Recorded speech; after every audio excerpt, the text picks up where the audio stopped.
please just ask, we were just here. Thank you. Nice to be there. Okay. Well, good afternoon. Good afternoon. My name is Tom Bromley. I'm an English music writer, so I'm going to interview the guys for a little bit, and then we're going to throw the open audience for some questions afterwards. I wanted to start just actually with a quote from one of the new songs, Open Face, which begins, "It's been some time since we've spoken. Guess you're wondering how I've been," which seemed quite appropriate. So, how have you been? Very well, actually. Myself, I've had a great run the past 4 to 5 years now, doing my own stuff musically. That's been my focus, and it's partly because of it allowing me to do that I feel very comfortable about going back in with Paul and Magda for a very precise sort of focused setup. That's been necessary, I think. I was at the point there where I was really looking forward to attacking other things. And I have been doing that. And I am very pleased with what I have done. So I'm kind of I'm in a good place. Okay, brilliant.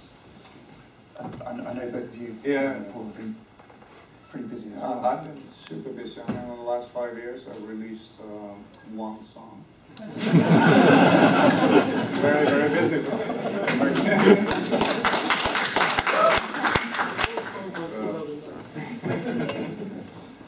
But yeah, it's been Written a few though? Yeah, yeah, that's true. But I kind of keep them. You know, it's sort of. I think we sort of run ourselves through the ringer when we get together. But you know, we always need to step back, and you know, every time we step back, it seems like our band gets sort of. That's when we really get. You know, it seems to do our career a lot of good. So we just have by necessity. You know, we have to go away to get bigger. You know, that's just the way it is. We'll soon be gone again. Yeah. And in terms of the new album, my understanding it's all almost began in quite a sort of low key, almost kind of organic way, the sort of water dropping in on kind of. Well, that was the beauty of it, because when you don't have any expectations and no deadlines and whatever, you can really get back to when we were kids, just kind of getting to bed, because we like music and we like to see what happens, you know. So for me, it was the perfect start of an album, just to have nothing, but just you know, what can we do? You know, what happens now? And there's this great quote from you where you said it was exactly as we started in my parents' cabin way back in the 1980s. Some instruments, a song, a voice. Yeah. Yeah, I mean, you know, you do get caught up. You know, things get into patterns. You do this, you have to do that, and you know, it just sort of. It's exciting, but at the same time, it takes away a little bit of that sort of supernatural, where things are allowed to evolve without having anybody having opinions. You know? Yeah. So it's nice to get away from that. And Magda, there's this quote from you in the press release where you said once in a while a song would come up that I felt could have been perfect for our Hartman's. You were doing a different kind of musical project, but was always in the back of your mind, or did something just come up as you're working? Or how did it work? Well, I wouldn't say it was always on my mind, but I would be working with young new artists and kind of enjoying some of that energy that Paul is describing, going in with someone without a lot of luggage and just a lot of passion for making music. And then I would be writing with people or alone, and then all of a sudden you sort of find yourself thinking, well, that sounds a bit like an a-ha song. Yeah. Strangely enough, and then and that's for me. I mean, I didn't expect to sit here today. Yesterday you did. Yesterday I expected to be here today. But for me the real pleasure has been to come come back into thinking about writing something with a high mind, which is something I haven't done for the last 5 years. That was a real pleasure, and I realized it changed how it affected my creativity, it changed how I thought about the material, and that was a surprise welcome.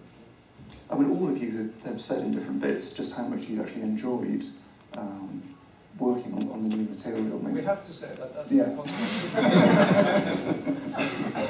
But Paul, you said that it's the only way we can do it. Because we do have freedom to do other things. And those other things are central to us, or I think important and valid. And they've kind of become a staple for the band as well. I mean, I think the fact that we have been on and off and decided to walk away and then walking back on, all the stuff that we've done outside has really affected the band's legacy in many ways, and are being incorporated in that. And has that other work affected how you make music and how you record with a heart? Does that influence that? It's a dynamic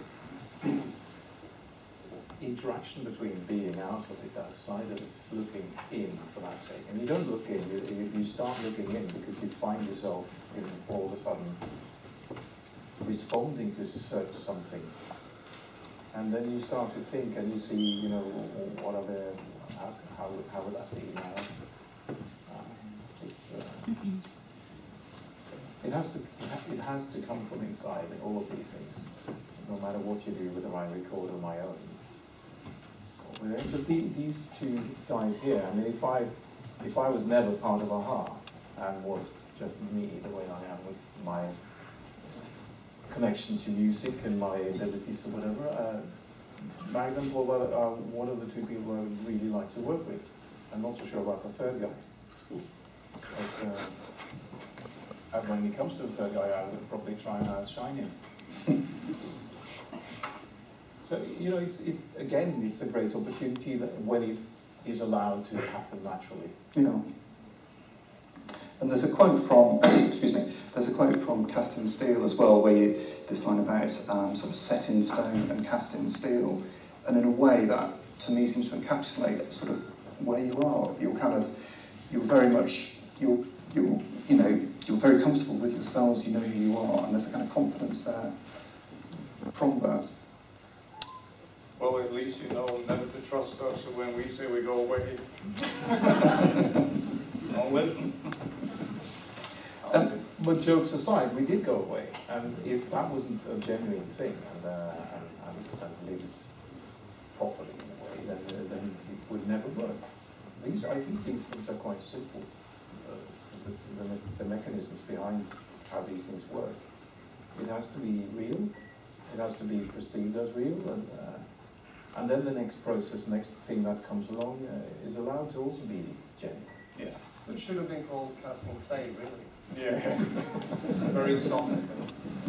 But the real thing is really important. And I feel now with this album, it's so many ways to make music now, and you can make a very professional sort of product from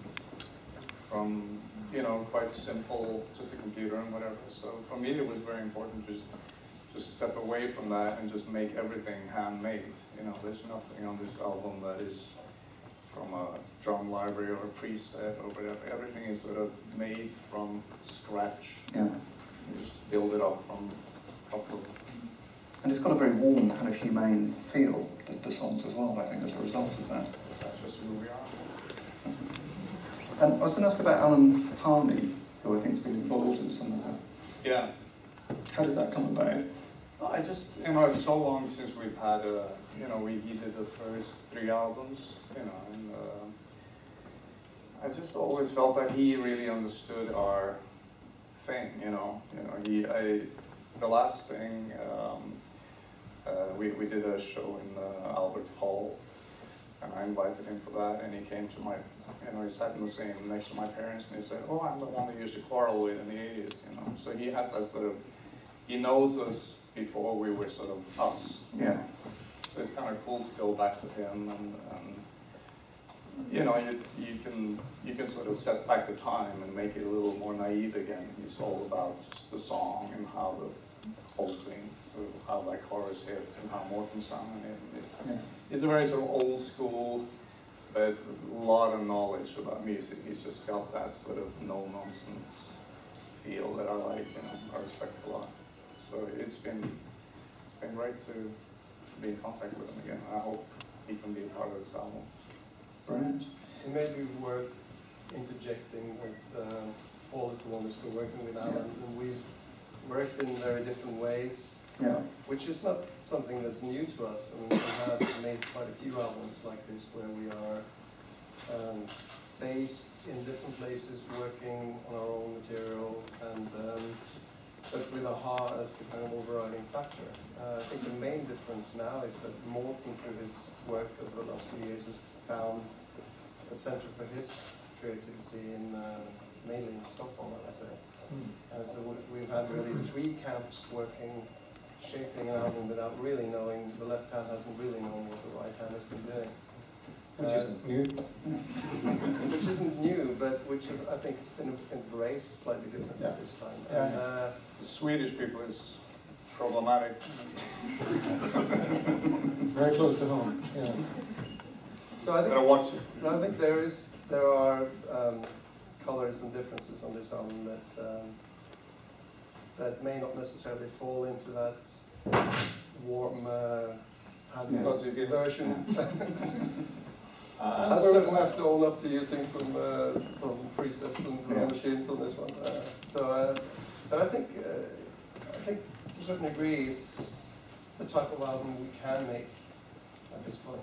I don't think any of us, for all the romance of harking back to the beginnings, I think part of the reality is that we live very different and very separate lives. But a-ha is a legacy that we have together is a common fate. And we can run as far away from it as we want to, but it's always there. Every day you're reminded of it. And for myself, certainly when we disbanded in 2010, that was a majority decision to walk away. And all of a sudden, over the last couple of years, I found myself in a situation where the majority wanted to do something else. And that was a very different situation for me to think about and to relate to than deciding as a majority decision to end it.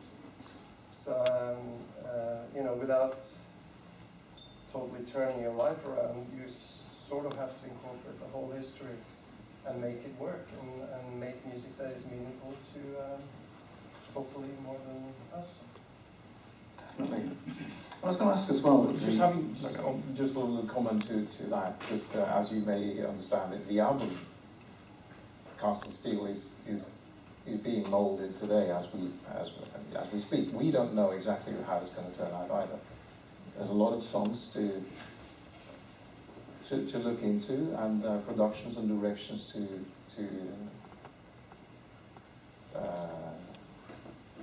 sort of taste your way through. So it's very much still in the mold, but it's also taking shape. So we know we know very well what we're sitting on, but we're curious as to where it's going to land. I was going to ask about the fact that so many bands who were, became successful at the same time as you, these days they're essentially kind of heritage acts. They're kind of living on kind of past glories, and a-ha, one of those very, very few bands who are still writing new material that's being, hugely successful, both kind of critically and commercially. I mean, Foot of the Mountain is one of the most kind of successful successful albums of your career. And I was wondering, why do you think that is? What is it about the quality of your songwriting that seems to endure in a way that so many other acts kind of fall down? I think we're hard-nosed enough as characters. I think we're still doing this because there is magic to music if you hold on to that and know that and not get fazed by everything else that this industry and business is full of. And those are the things that wear you out. But the music itself doesn't. And all three of us are pretty hard-nosed about what we want to do. And there's also a particular trait, I think, in the band that every time we start entertaining the idea of doing anything together, it's always based on the fact that you get excited about new material. You start saying, oh, let's do this one concert, let's do this, and then immediately it's like, all right, there's new material happening, and it spawns a kind of a revitalization of the creative aspects of it. And I don't think any of us would be really interested in kind of touring around as a heritage act. And it just shows every time we kind of come back in our minds to doing one particular thing, it immediately involves new material. Has done every time we've taken a break and decided to come back. Can I ask about going back on tour as well? So there's announced today the kind of the first set of dates in kind of Germany and Switzerland, Austria. Is that something you're looking forward to kind of going back on the road? Absolutely. Well, we've had a career of 30 years without sex and drugs, and if you take rock and roll away, it's very little left. Unless we start to change. You promised me that we would be junkies during our 90s. We still have a few years to work on that. Yeah, it's coming closer. I got the watch to prove it. It's obviously early days to think about what you played. I was wondering the last time, obviously, you played a sort of, a sort of greatest hits kind of set, whereas this time around it seems there's got an opportunity to do pretty much whatever you wanted to do. Yeah. I'm really hoping we can introduce a lot of the new stuff into the set.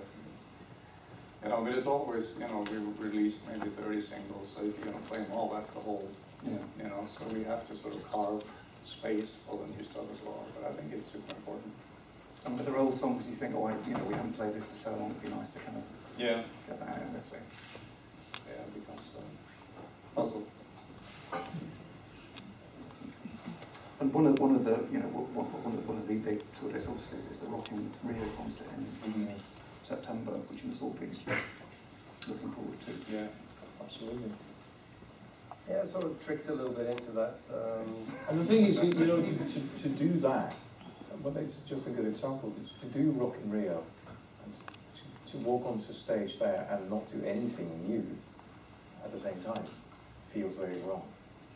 It doesn't mean that we use it as a stage to present a lot of new material, but to not have anything that is now feels just wrong.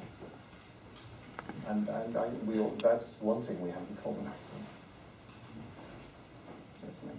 And I think that the timing is fantastic. Obviously, it's the 30th anniversary of the Rock in Rio Festival, so the 30th anniversary of, There's a devilish managerial plan behind it all, but I think that's kind of just a coincidence in a way that it's happening now. Yeah. But of course, when you realize there's a 30-year anniversary, it does stand for something. It does affect you. It becomes, you look back and you think, my God, 30 years, that's a long time. It's still a little bit like that's going to be our first show. I'm a little bit like, okay, let's not screw that one up.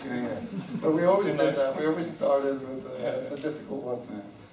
I mean, what are your memories? Because the original concert in 1991, you played to 198,000 people. I mean, that must have been an amazing experience. Yeah, that was totally unique. I mean, I really felt that we sort of came into our own as a live band at that point. You could do so much. I mean, it was all a very tight sort of setup we had with only 9 on keyboards. And you could change the whole set during the sound check and just try that out that night. So it was a big sort of. I think we really learned a lot on those tours. So that was started out as a studio band. So that's when we kind of learned how to do that bit. I was going to ask about the whole thing of kind of live music, because the way that kind of music has changed over the kind of 30 years. I think 30 years ago you do a tour to kind of support an album, and now almost it's the other way around, where you do the albums kind of support the tour, and that, you know, there is that sort of return to kind of live music as the... Yeah, certainly. It's felt like something that's been in our favour, because we were maybe because when we came to England in '83, we were illegal aliens in your country, and we were in danger of being kicked out for a long period of time, and I believe we were once. Twice maybe, yeah. I don't understand. So we could not be seen to be active as a band, in a sort of work capacity at all. When we made it in '85, we had hardly played together actively as musicians. We'd just been doing demos in studios and recording. So we were hell-bent on going out live, and booked a 9-month tour, worldwide tour, which was a long haul and a tough one. But playing live has been very important to be an active band on stage. But what happened to us was that we became sort of puppets on a catwalk stage instead of being pop stars, and that pulled us away from the live scene. So in the early days of a.ha, we were kind of struggling with